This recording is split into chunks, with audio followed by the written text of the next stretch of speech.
이곳은 SCP-재단의 제81기지입니다. 여느 때와 다름없이 업무를 하고 있는 통신 담당 요원.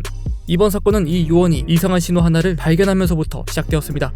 그 신호는 잔뜩 왜곡되어 해석조차 되지 않았는데 마치 누군가 들어주길 바라는 듯 계속해서 반복되고 있었죠. 이에 요원은 그 신호의 발생지를 추적하기 시작했고 곧 이 동굴 안에서 들려온다는 사실을 알아냈습니다. 이는 곧바로 상부에 보고가 되었죠. 빠르게 진행되는 의사결정 끝에 해당 동굴 안으로 드론을 띄워보내기로 결정한 재단. 그렇게 드론은 동굴 안으로 진입해 신호가 제대로 잡힐 때까지 앞으로 나아갔습니다. 그러다 보니 동굴 반대편의 출구로 나오게 되었죠. 그런데 그 드론 카메라에 찍힌 건 우리 쪽 세계와 똑같이 생긴 세상이었습니다. 처음엔 길을 헷갈려 입구로 다시 나왔나 싶었지만 다시 확인해봐도 그곳은 또 다른 세상이었는데요. 이를 증명하듯 재단이 찾던 그 신호도 정확히 잡아내고 있었습니다. 그 신호는 SCP 재단 기지에 격리 실패가 예상되어 오니 집 밖으로 나오지 말라는 경고방송이었죠. 이에 무언가 심상치 않음을 느낀 재단. 그들은 이곳에 기동특무부대를 파견시키기로 합니다. 그렇게 총 4명으로 구성된 탐사팀이 동굴 안으로 진입해 반대편에 도달했죠. 그곳은 정말 원래 세계와 동일한 지형과 모습을 하고 있었습니다. 다른 점이라곤 근처에 보이는 나무나 풀들이 모두 싹 다 죽어 있었다는 것인데요. 이를 본부에 보고하니 주변에 있을 민가를 확인해보라는 다음 명령이 떨어졌습니다. 그렇게 팀원들은 움직이기 시작했고 2km쯤 이동한 뒤에서야 민가 하나를 발견할 수 있었죠. 여기까지 오며 봐왔던 것들과 마찬가지로 이 집 근처의 초목들도 모두 죽어 있었는데요. 그 음산한 분위기에 다소 긴장한 대원들. 그들이 문을 열고 들어가기 시작했습니다.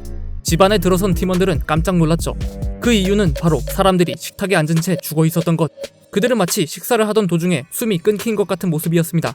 누군가에게 살해당한 것일까? 하지만 대원들이 다가가 확인해본 결과 타살 흔적은 보이지 않았죠. 또한 식탁에 놓인 신문이 4월 19일자인 걸로 보아 죽은 지 시간도 꽤 지난 것 같았는데요. 그럼에도 시신은 조금도 부패하지 않은 상태. 뿐만 아니라 방치되어 있는 음식에도 곰팡이는 피어있지 않았고 그저 먼지만 소복히 쌓여 있었습니다. 이는 상식적으로 이해가 되지 않는 상황이었죠. 그때 이 상황을 보고받고 있던 본부에서 표본을 확보하라는 명령이 내려졌습니다.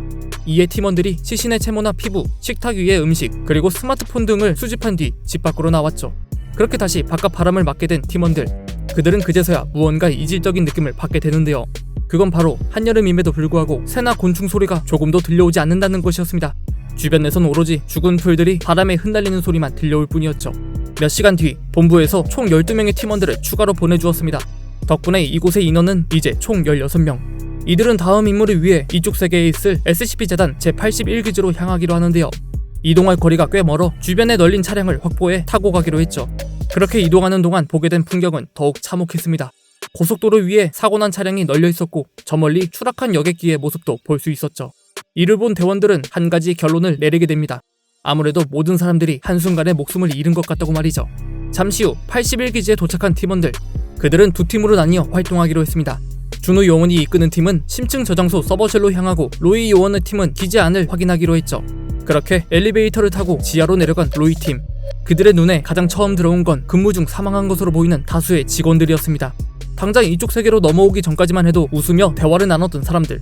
그런 그들과 똑같이 생긴 시체를 눈앞에 두고 있자니 기분이 썩 좋지 않은 팀원들이었는데요. 하지만 임무는 완수해야 했기에 그들의 표본 수집은 어김없이 진행되었습니다. 이때 켈러 요원은 시스템을 확인하고 있었죠. 생각보다 상황이 심각했습니다. 이곳뿐만이 아닌 다른 지역의 재단 기지에서도 비상경보가 울리고 있었던 것인데요. 정말 이쪽 세계의 모든 사람들이 죽은 것일까? 당황스러운 표정의 켈러. 그런 그에게 로이 요원이 다가왔습니다. 그는 이곳에 AI도 있지 않냐며 한번 깨워보라고 말했죠.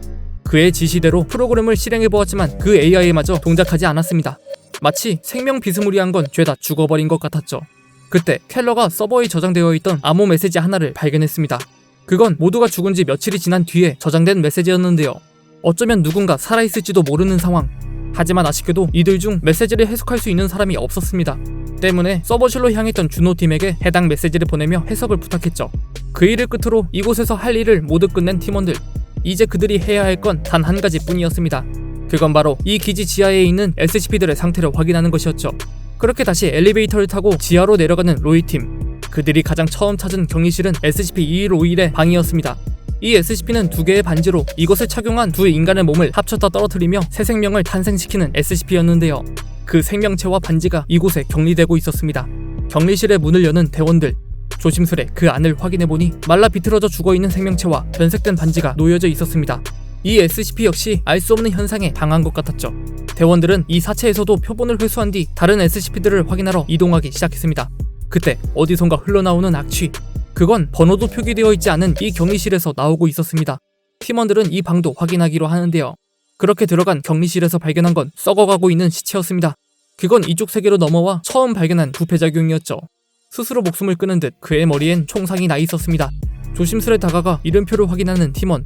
놀랍게도 그 시체의 이름은 켈러였습니다. 이에 옆에 있던 켈러 요원이 화들짝 놀랐죠. 이쪽 세계에 자신에게 무슨 일이 있었던 것일까? 당황한 기색이 역력한 켈러. 이에 로이 요원이 이따 다시 확인하러 오자며 팀원들을 이끌어 방에서 나왔고, 그렇게 다시 다른 SCP들의 생사를 확인하기 시작했습니다. 하지만 아무리 확인을 해보아도 정상적인 SCP는 하나도 보이지 않았죠. 생물적인 SCP는 전부 죽어 있었고, 비생물적인 SCP는 모두 비활성화되어 있었던 것인데요. 그때 팀원 하나가 로이에게 말해왔습니다. 그 녀석 최근에 다른 기지로 옮기기 위해 81기지에 격리시키고 있지 않았냐고 말이죠. 이에 확인하러 가자며 해당 격리실로 앞장서는 로이 요원. 이들이 보러 온 SCP는 바로 죽지 않는 파충류라 불리는 SCP-68이었습니다. 팀원들은 이 문을 열었다가 큰일 나는 것 아니냐며 몸을 떨고 있었죠. 이에 로이가 그럼 환상적이겠지라며 문을 벌컥 열고 들어가는데요. 그들의 눈에 들어온 건 철제 컨테이너 안에 죽어있는 68이었습니다. 그 어떤 실험에도 죽지 않았던 녀석의 숨이 끊어져 있었던 것. 팀원들은 그 믿을 수 없는 광경에 잠시 말을 잇지 못했습니다. 그렇게 잠깐 동안 벙쪄있던 그들은 녀석의 표본을 확보하곤 지상으로 복귀하기 시작했죠. 엘리베이터를 타고 올라가는 동안에도 아무 말 하지 않는 팀원들이었습니다. 몇 분 뒤 지상에서 다시 준호 일행을 마주한 로이 팀. 그런데 이들의 표정도 어딘가 좋지 않았습니다. 무슨 일이 있었냐고 물어보자 그들이 문서 하나를 보여주었죠. 그건 아까 켈러가 이들에게 해석해달라며 보냈던 암호 메시지였습니다. 문서를 받아든 로이. 그가 확인한 내용은 이러했습니다. 우선 이 메시지를 작성한 사람은 이쪽 세계의 켈러 요원. 아까 격리실에서 발견했던 그 시신의 주인공이었습니다. 그는 4월 19일에 이상 신호가 감지되는 동굴 안으로 파견되었다고 하는데요. 그렇게 그는 모두가 죽어있는 세상을 발견하여 표본을 회수한 뒤 다시 원래 세계로 복귀했다고 합니다. 그런데 자신이 동굴 밖으로 나오는 순간 눈앞에 보이는 모든 생물들이 죽는 것을 목격하고 말았죠. 이후 어딜 가든 살아있는 것 하나 보지 못했고 세균까지 모두 죽어버리는 바람에 주변엔 부패도 하지 못하는 시체들 뿐이었다고 합니다. 그래서 그는 생각했습니다. 동굴 건너편의 사람들을 죽였던 죽음이란 녀석을 자신이 원래 세계로 데리고 와버린 것 같다고 말이죠. 결국 그는 이 사건의 전말을 서버에 남긴 후 스스로 격리실 안으로 들어가 목숨을 끊었던 것이었습니다. 그 파일을 지금 이들이 보고 있는 것이었죠. 그들은 모두 같은 생각을 하고 있었습니다. 우리가 기존 세계로 복귀한다면 이와 같은 참사가 또 일어난다는 것일까? 그렇게 팀원들은 서로 아무 말 없이 서 있기만 할 뿐이었죠. 이후 며칠의 시간이 지났습니다. 그동안 기존 세계의 재단도 꽤 바빴죠.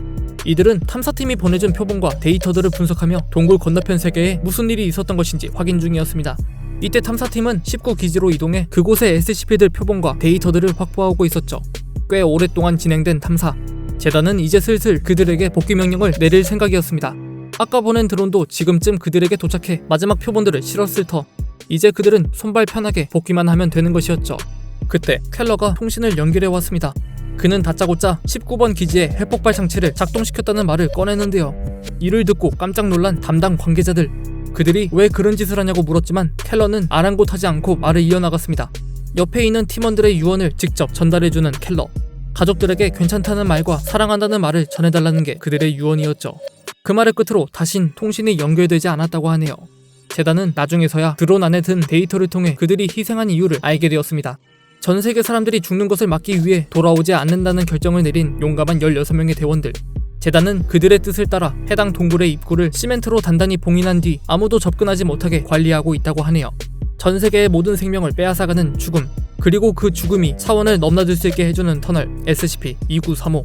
만약 제게도 이런 상황이 닥친다면 어떻게 해야 했을지 많은 생각을 하게 해준 SCP였던 것 같습니다.